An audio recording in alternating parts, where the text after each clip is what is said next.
manifestaciones, pero ella, digamos, ha sido clave porque generalmente en estas cosas las mujeres se olvidan, ¿no? Quería recordarle en ese sentido. Bueno, todas y todos sabemos quién fue Martin Luther King con I Have a Dream, donde fundamentalmente, conjuntamente con Rosa Parks y otros también, desarrollan una serie de boicot en diferentes, digamos, lugares. Hay una película muy buena, por cierto, que ahora no me acuerdo cómo se llama, pero que muestra bastante bien. Selma, exactamente. Muestra bastante bien los elementos, digamos, políticos que en ese contexto se estaban dando en ese momento y cómo actuaron la mayoría de los afroamericanos en este caso. Bueno, a partir de todo esto de la segregación y los movimientos políticos que se van desarrollando, en la década de los 70 surge lo que se llama el Black Power, ¿no? El poder negro.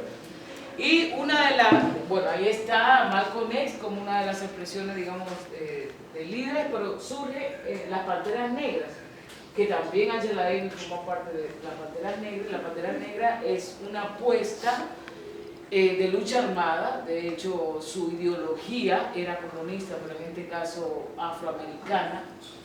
Y la gente, cada vez que la gente ve a las Panteras Negras, se piensa solamente que fueron las armas del Partido Comunista. Sin embargo, una de las cuestiones más interesantes que las Panteras Negras hicieron para mí es que hicieron una apuesta política de una educación propia. Sí. Los movimientos indígenas hoy están hablando de educación propia, las Panteras Negras hicieron para recuperar, digamos, la historia y digamos, lo que eran toda la herencia africana, digamos, en las luchas y para hacer una educación alternativa a los niños y a las niñas, pero además tenían una forma económica de hacerlo, comunitaria. Entonces la Pantera Negra no solamente fue ese partido político armado, sino que tenían una apuesta de vida totalmente distinta a lo que era la hegemonía blanca, en este caso de Estados Unidos. Bueno, de lo que más se conocen en las Panteras Negras, bueno, algunos datos yo les traigo aquí. Por ejemplo, en el 66 se consolidaron las Panteras Negras, uno de los grupos negros más radicales cuyas revueltas y ajustamientos también recibieron la represión despiadada en este entonces. Por ejemplo, solo en el verano de 1967 los enfrentamientos dejaron 22 muertos, 19 de ellos negros y 1.500 heridos de consideración. Para el 73, la mayoría de los dirigentes de las Panteras Negras estaban muertos o habían escapado del país. Y bueno, quienes más se conocen hoy de las Panteras Negras son Angela Davis y Mumia Abu Jabal, que no sé si ustedes saben que todavía está preso porque supuestamente mató a un policía. Ha habido muchísimas manifestaciones para que lo saquen de la cárcel durante, creo que más de 40 años, sin embargo Mumia todavía continúa y todavía también sigue la lucha para que él sea sacado de la cárcel.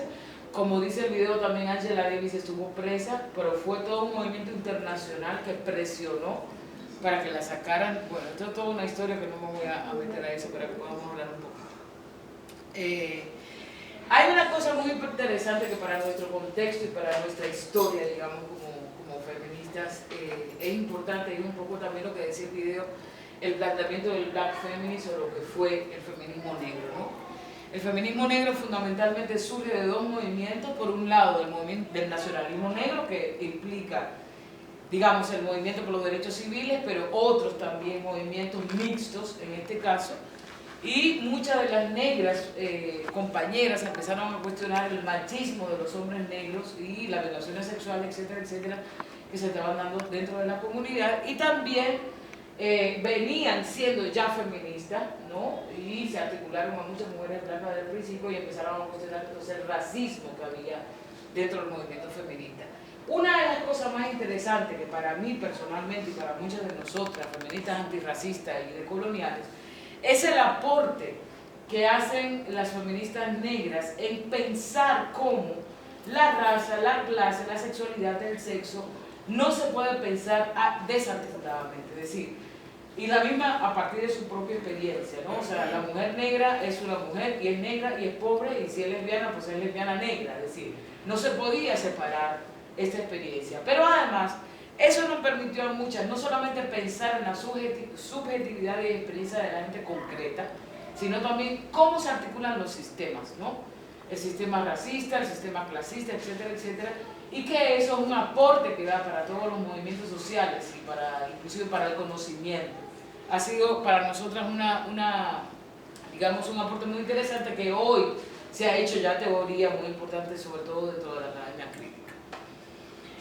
Estas son, como les decía, algunas que fueron contemporáneas y que siguen luchando con Angela Davis, Shirley Clare, Barbara Smith, Audre Lorde, que fueron tal vez las fundadoras de lo que fundadoras no sé, pero digamos de las iniciadoras de lo que fue el Black Feminism en Estados Unidos, que para nosotros son unas pensadoras muy importantes.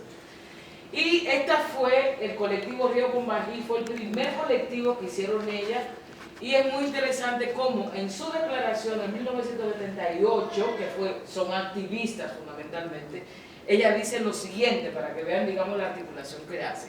La declaración más general de nuestra política en estos momentos sería que estamos comprometidas a luchar contra la opresión racial, sexual, heterosexual y clasista, y que nuestra tarea específica es el desarrollo de un análisis y una práctica integrados basados en el hecho de que los sistemas mayores de opresión se eslabonan.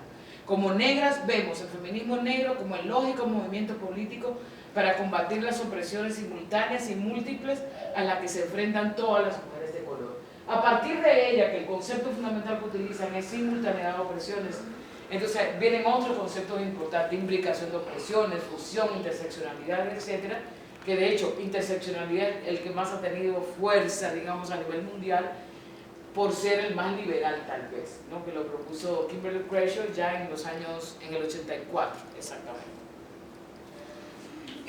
Bueno, aquí está Angela Davis. Hay una cosa muy interesante de Angela Davis, es que sus trabajos precisamente articulan raza, clase, sexo, etc. Hay un texto de ella que se llama precisamente Mujeres, Raza y Clase, que es una cosa maravillosa, ya lo cuentan en internet. Hay un trabajo muy importante sobre el tema del blues, que ella hace sobre la relación y qué le significó luego que las mujeres y los hombres esclavizados salieran de la esclavitud, el significado del blues, ¿no? Se los recomiendo, hay un artículo que está traducido al español muy sencillo, pero que es una belleza de artículo, donde ella toma precisamente a Billie Holiday, a muchas de las cantantes del blues, y analiza sus vidas y las letras a partir del blues y también la música. ¿Cómo se llama? ¿Cómo se llama el artículo? El artículo no me acuerdo, pero Angela, busca Angela Davis, Angela Blues, legado del blues, una cosa así. Bueno, el tema de la violencia sexual también lo analiza en las mujeres afro, y como decía el video también, los últimos trabajos de ella han sido fundamentalmente el tema de las cárceles, es decir, cómo el sistema carcelario es racista, ¿no? Y todo el sistema industrial que significa una lógica totalmente capitalista, cómo se explota también a la gente de las cárceles para todo este mercado privado que está bien. Quería traer este tema porque Alice Walker, que seguro ustedes han conocido fundamentalmente por algunas películas, fundamentalmente El color púrpura, no sé si lo vieron alguna vez. Bueno, ella fue la que escribió Color Púrpura, que Spielberg luego la lleva a la pantalla. Y Alice Walker con otras, no solamente de Estados Unidos, sino con otras afros, por ejemplo en Inglaterra se desarrolló un movimiento que se llamó el womanismo, y de alguna manera era un rechazo a seguirse llamando feminista, que yo creo que es una pregunta interesante, ¿no? Por el legado blanco que ha tenido el feminismo. Entonces estas forman lo que se llama el movimiento humanista, ¿no? ¿Qué es un movimiento humanista? Fundamentalmente es una afirmación de una feminidad negra en contraposición a una blanca, y como una manera de reivindicar la solidaridad y complicidad necesaria y urgente propuesto por el movimiento de liberación negra y el nacionalismo negro. ¿Por qué? Porque una de las cosas que empezaron a decir las feministas y luego las feministas negras era que tenían que seguir en el separatismo, es decir, los hombres por un lado, las mujeres por un lado, pero debido al racismo institucional que fundamentalmente está en lo llamado público, ¿no? El asunto policial, la pobreza estructural, etcétera, etcétera, ella decía, no nos podemos separar de nuestros hermanos negros, aunque sabemos que son unos machos, ¿no?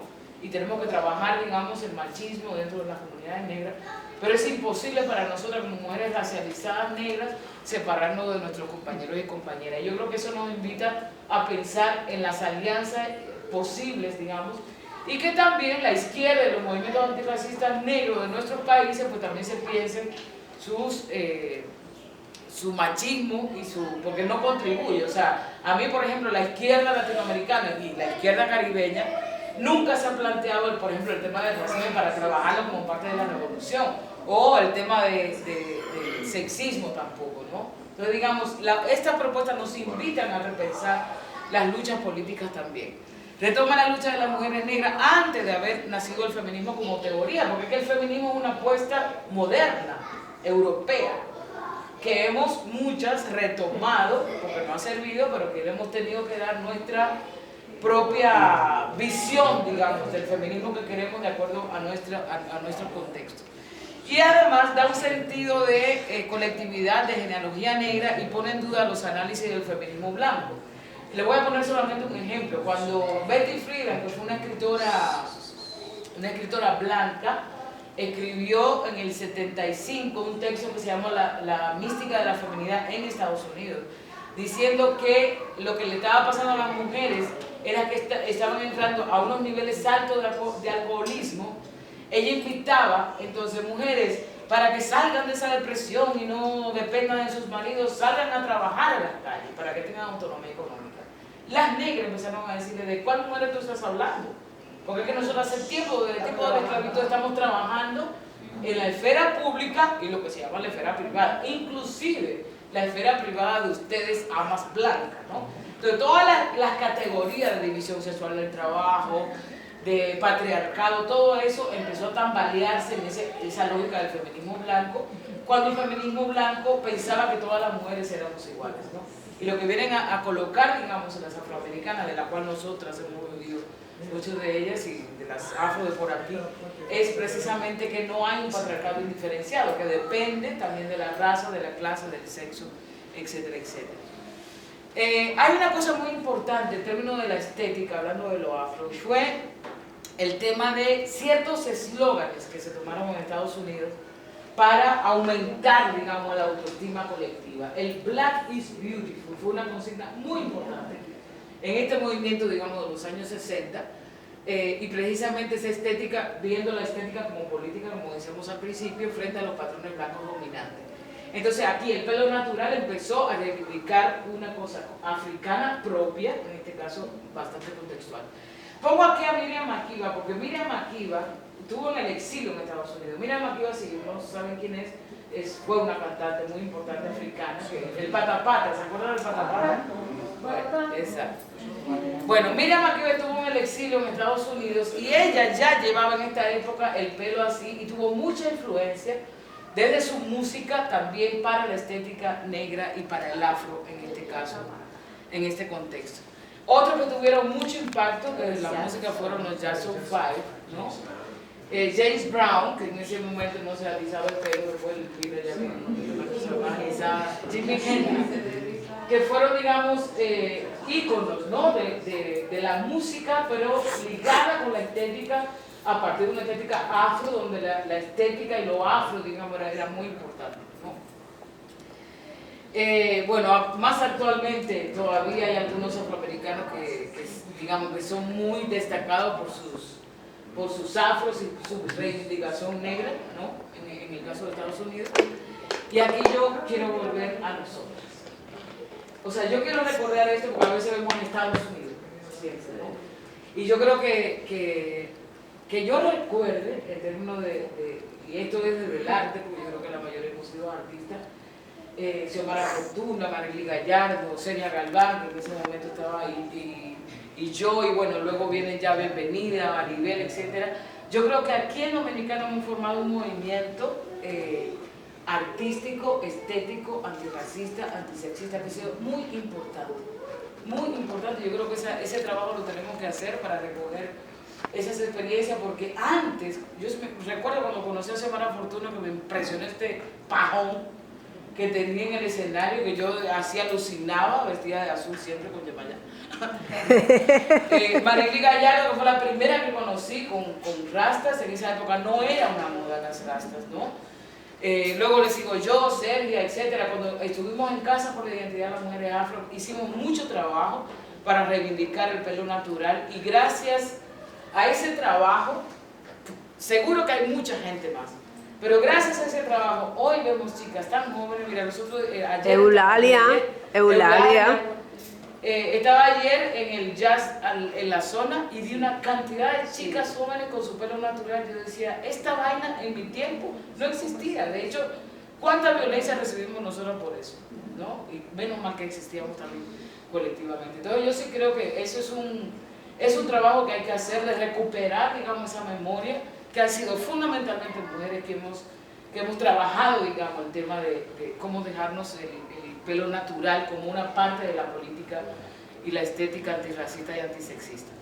Y entonces en los últimos años, yo no conozco mucho este movimiento, pero me parece interesante lo que es Yo Amo Mi Pajón, y al lado yo pongo a mi sobrina, que es Miranda, la hija de Cuquín, porque precisamente con Miranda, Cuquín y yo estamos haciendo todo un trabajo para que ella se sienta bien con su pajón, que le encanta estar con su pajón, aunque sabemos que el medio aquí es muy jodido, pero que yo creo que con las niñas, y por ahí Laura demuestra, hay que hacer un trabajo súper fuerte, porque la tensión cotidiana con el tema de los cabellos y la manera es muy importante para las dominicanas y dominicanos. No es casual que el 98.999.9% se alice el cabello, porque el alisar el cabello precisamente siempre nos han dicho que hemos sido fea, que eso es horrible, que la greña, que no sé qué. Oye, pero también con el varón. El 99% no se tiene que realizar, pero lo tiene que mantener cortísimo. Exactamente. Eso sí que la tienen difícil. Entonces, los peligros, siempre hay peligros. En todo tipo de propuesta estética hay peligros. Primero, que se convierta en moda, como dice Angela Davis, y como todas sabemos, ¿no? El tema del mercado, yo creo que hay una lógica de folclorización. Por ejemplo, el tema de las mochilas, igual como yo hablaba hace un momentito, lo toma el mercado para sacar provecho de eso, precisamente porque se convierte en moda y eso da dinero al capital, ¿no? Al mismo tiempo hay una paradoja entre, al mismo tiempo que negamos la negritud, como se hace moda, entonces ahora vamos todo el mundo dejando el cabello suelto, y eso significa vaciar el contenido político. Sin embargo, yo creo que en este contexto, el hecho de que se convierta en moda es una ventaja, ¿no? Es una ventaja y es una oportunidad que obviamente deberíamos darle contenido político a eso, porque yo sigo insistiendo, el cuerpo es el primer escenario político para el ser humano. Obviamente ese cuerpo está inscrito en relaciones sociales, en relaciones políticas, está atravesado por raza, por clase, por sexo, por contexto, por toda la vaina, pero que yo creo que es muy importante. Y sobre todo, en estos contextos donde la gente afro ha sido todo el tiempo negada, autonegada, o sea, eso que decían al principio de lo indio, o que somos abajo, que somos, es decir, esa cosa de la negritud negada históricamente, que ya sabemos que es producto de la colonización histórica entre Francia y España, que dividieron esta isla, y además que eso tiene que ver con Haití, con toda esta historia que estamos viviendo actualmente. Entonces, digamos, eso es lo que yo traigo. Yo sí creo que la estética es una cosa muy importante, y si lo hacemos en colectivo, mucho más. O sea, yo creo que causa mucho más impacto, pero obviamente a eso hay que ponerle también palabras, símbolos, ¿no? Para que no pierda ese contenido político.